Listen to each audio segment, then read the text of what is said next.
falar em radiologia intervencionista, essa é uma área da medicina que vem transformando o cuidado dos pacientes. Doenças que antes exigiam cirurgias complexas, hoje podem ser tratadas com procedimentos minimamente invasivos, que oferecem menos riscos e uma recuperação muito mais rápida.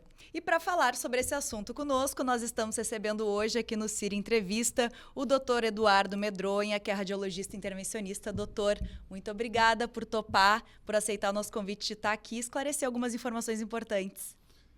Obrigado pelo convite, Luiz. Estou muito contente de estar aqui e poder explicar um pouquinho do que é a nossa especialidade, do que é o nosso dia a dia. Para começar, doutor, vamos começar esclarecendo para o nosso público esse conceito. O que é a radiologia intervencionista?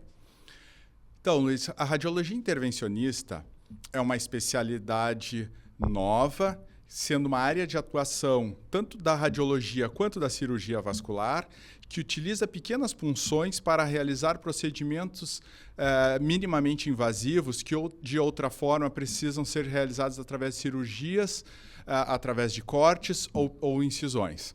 E, com isso, a possibilidade dos pacientes retornarem às suas casas de uma forma mais precoce, com menos dor, e voltar às atividades muito mais rápido que a cirurgia tradicional. E esse procedimento ele pode ser útil tanto para o diagnóstico quanto para o tratamento de doenças, doutor? Então, no início da especialidade, alguns anos atrás, na maior caso dos procedimentos eram realizados para o diagnóstico de algumas patologias.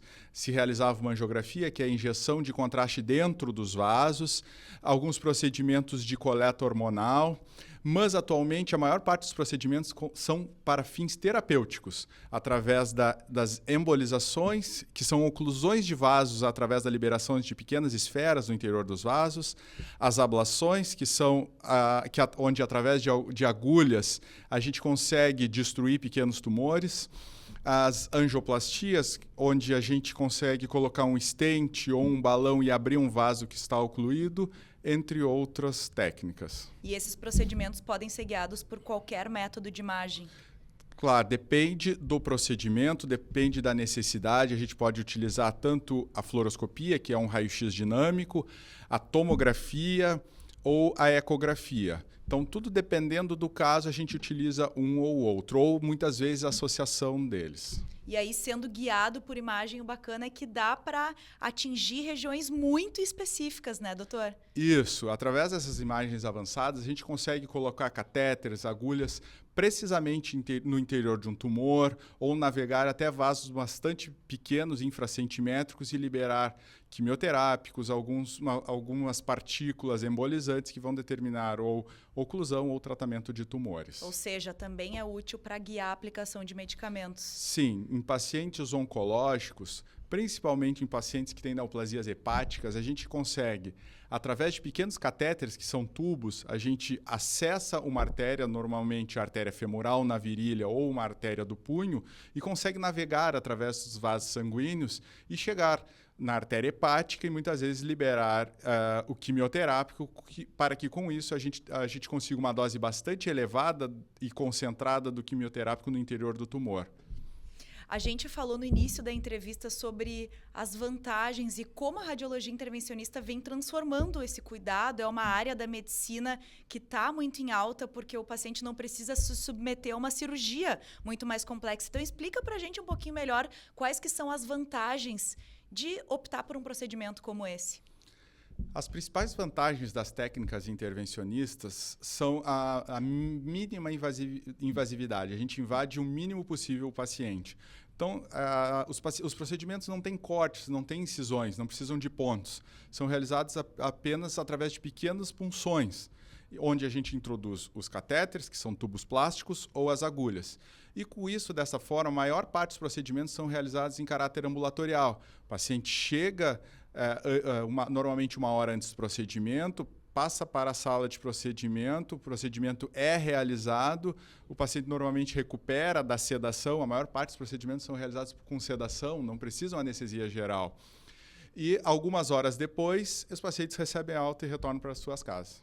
Ou seja, não leva ponto, não fica com cicatriz, O tempo de internação, na verdade, nem tem internação, porque vai embora para casa no mesmo dia.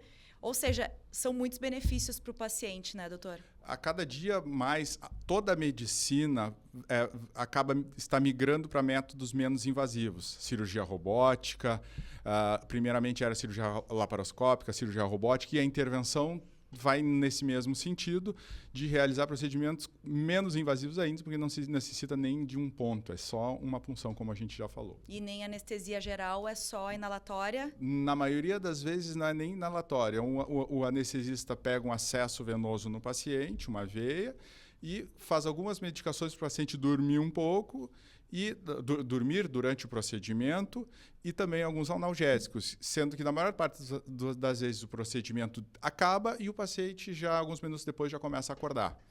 E de uma maneira geral, eu sei que existem vários procedimentos dentro da radiologia intervencionista, mas de uma maneira geral, como é que é o cuidado pré-procedimento? Tem alguma preparação especial? Então, Luiz, como funciona? Nós temos um consultório médico, como qualquer cirurgião ou clínico, a gente acaba vendo esses pacientes no consultório na maior parte das vezes. A gente avalia os exames, avalia a patologia que esse paciente tem, o problema do paciente, entende o melhor tratamento para esse paciente. Muitas vezes a gente tem uma relação bastante estreita com o oncologista do paciente, com o clínico, ou mesmo com o cirurgião que está tendo contato com esse paciente. E muitas vezes a gente trata esse paciente de forma multidisciplinar. Então, a gente avalia também, nesse momento, as imagens, os exames laboratoriais, se ele tem alguma comorbidade, uma hipertensão, um diabetes ou outra patologia que necessite de algum cuidado. E, após isso, muitas vezes os pacientes com comorbidade são submetidos a uma avaliação pré-anestésica e para posteriormente serem encaminhados para o procedimento ou para agendamento do procedimento. Pacientes com doenças crônicas, comorbidades, próprio diabetes, né, ou outras doenças cardíacas, por exemplo, podem se submeter a esse tipo de procedimento? Podem. O procedimento não, a maior parte dos procedimentos intervencionistas não tem contraindicações, vamos falar dessa forma.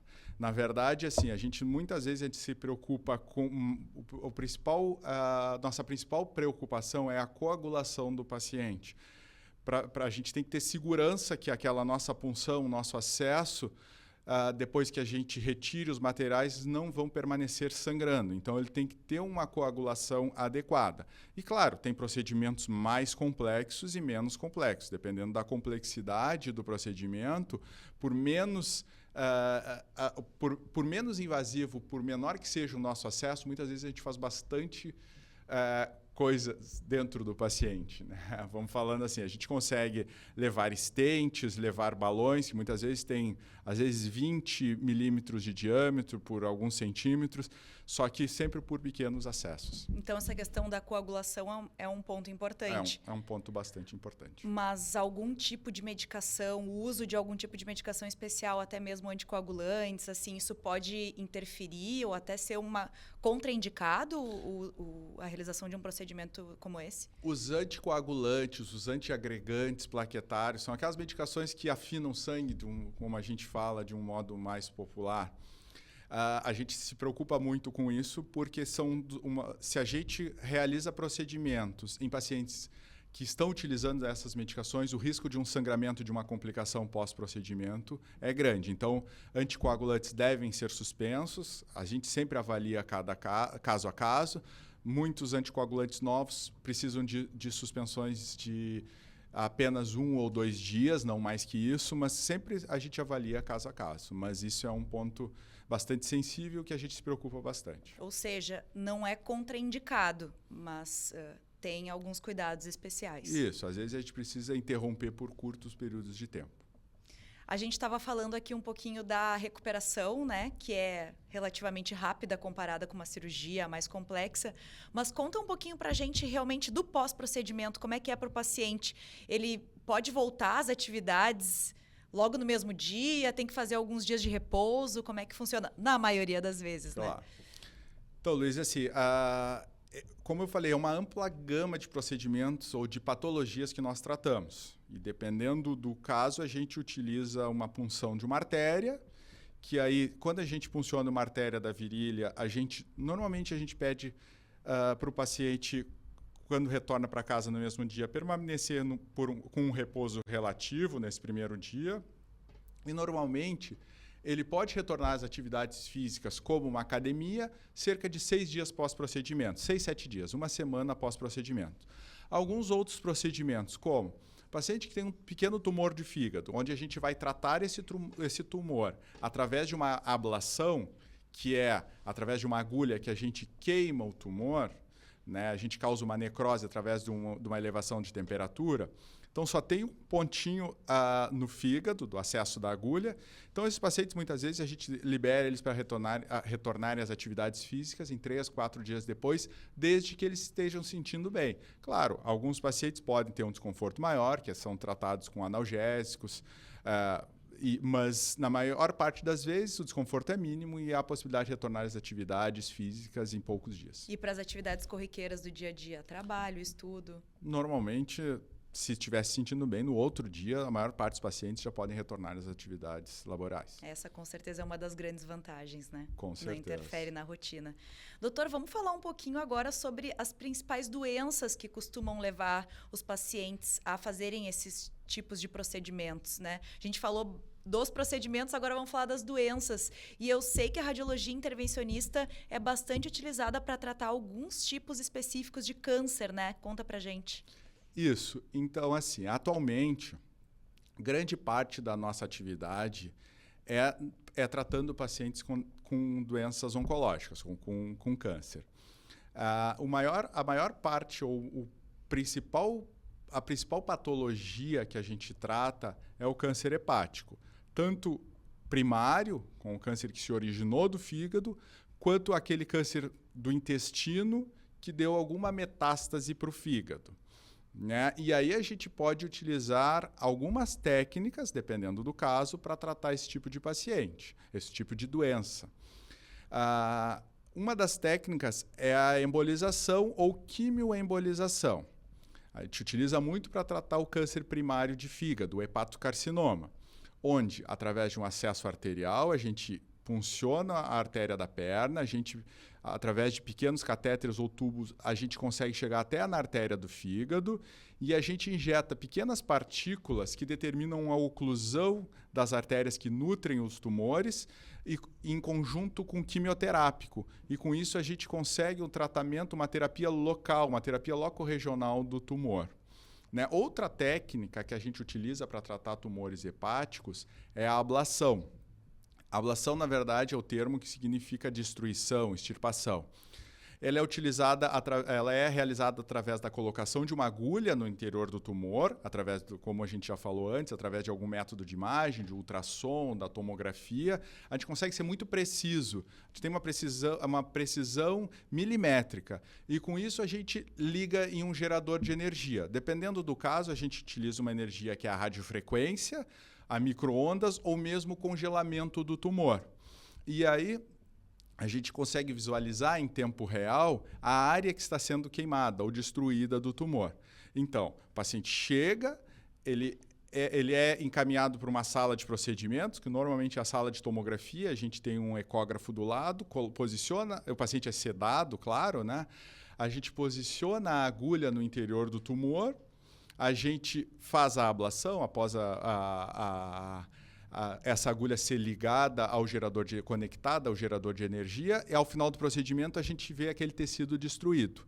O paciente é encaminhado para a sala de recuperação e cerca de 3, 4 horas depois, na maior parte das vezes, o paciente retorna para a sua casa. Ficou bem didática essa explicação, bem legal e fácil de entender, né, para as pessoas até saberem dessa possibilidade, dessa outra opção de tratamento. E o senhor falou em metástases, então esse tipo de procedimento também é eficaz para tumores muito pequenos? Consegue se destruir assim com esse procedimento, tumores pequenos? Principalmente a ablação a gente utiliza para tumores pequenos, normalmente até 2, 3 centímetros.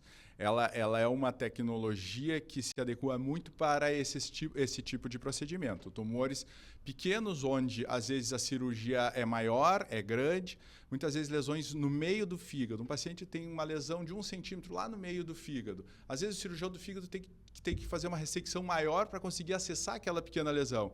A gente não, através da imagem a gente consegue ser preciso em colocar a agulha lá e destruir aquela lesão.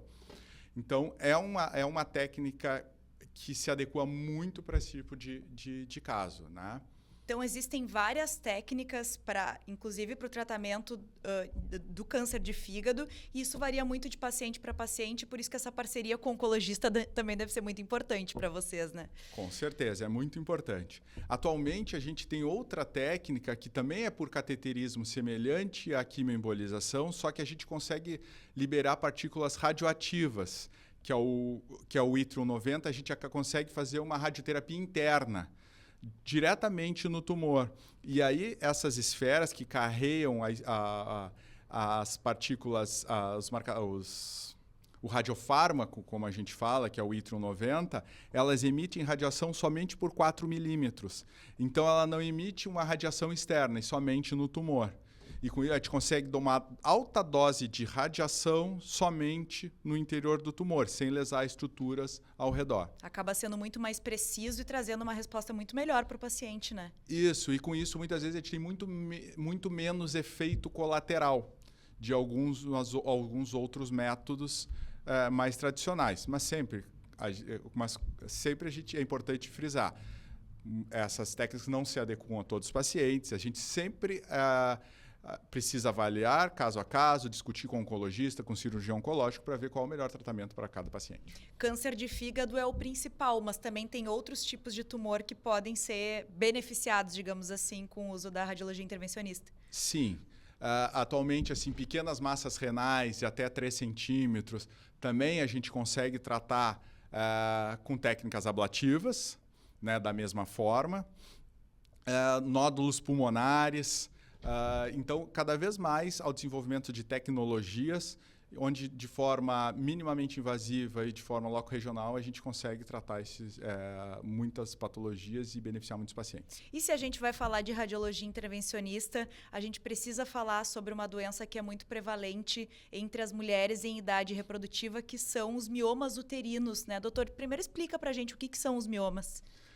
Então, os miomas uterinos são tumores do músculo do útero, da musculatura, que o útero é um órgão que ele tem uma estrutura muscular, e aí são tumores benignos, é importante salientar isso, são tumores benignos, não é um câncer, e que crescem na parede do útero. E com isso, muitas vezes, eles causam alguns sintomas nas mulheres.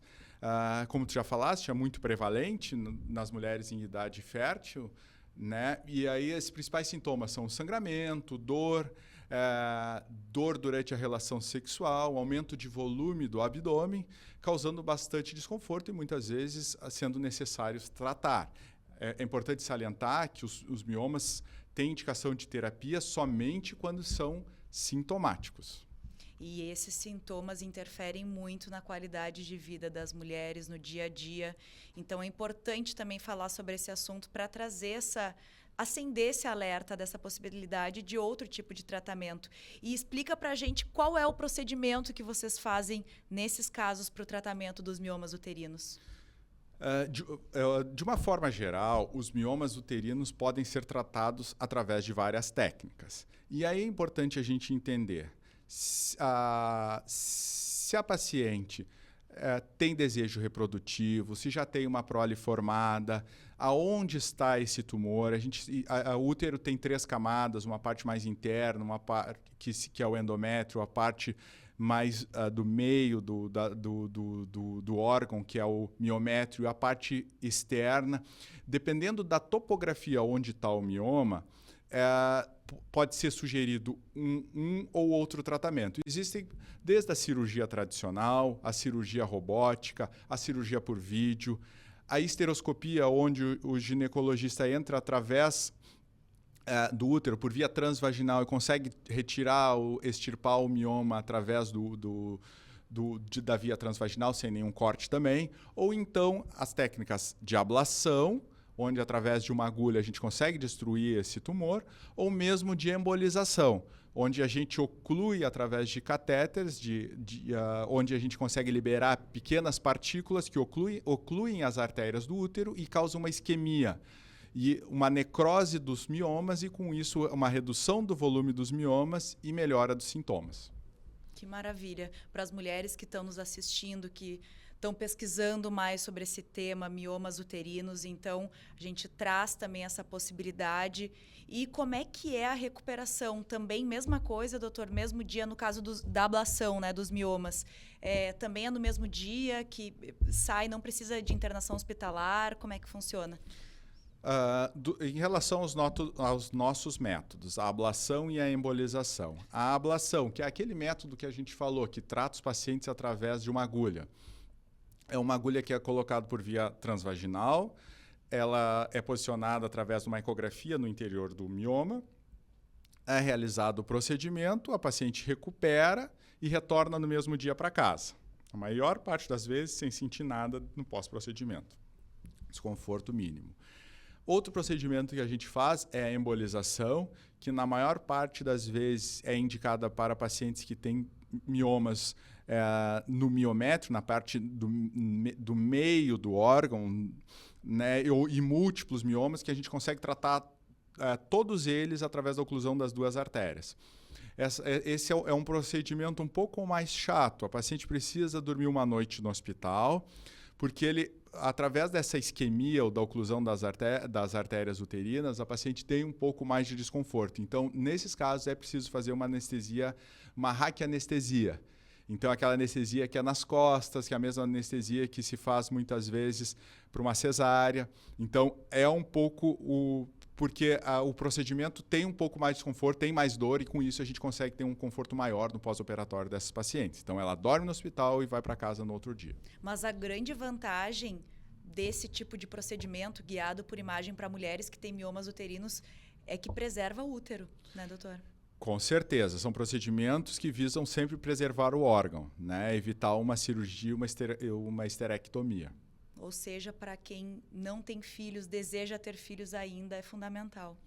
Com certeza. A preservação do órgão possibilita que muitas pacientes que antes tinham indicação de esterectomia, atualmente, de várias formas ou de várias técnicas que possibilitam a preservação do órgão, muitas vezes possibilita os pacientes virem a gestar posteriormente. A gente falou muito sobre o tempo de recuperação, das vantagens da radiologia intervencionista, mas uma dúvida que é muito frequente entre as pessoas, que gera até um certo receio, é do desconforto, da dor. Afinal, doutora, a radiologia intervencionista, esses procedimentos guiados por imagens são dolorosos?